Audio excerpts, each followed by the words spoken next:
Phil, so before we dive into our community questions regarding Eagle County School District's proposed bond and mill levy initiatives, could you share with the voters a little background on Colorado's system of funding education?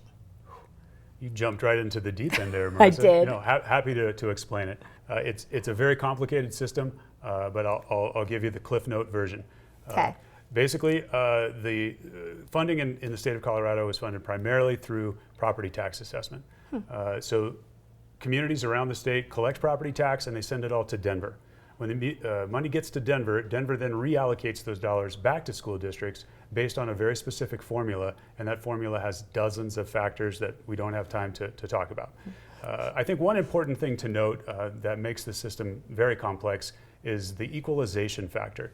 So the state realizes that some communities, like ours, like a resort community or a densely populated urban area, would have high total assessed valuation. In other words, the value of all the properties there are quite high.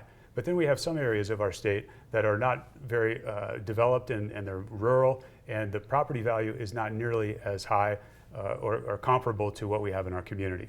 So the way the state manages that challenge is through that equalization process.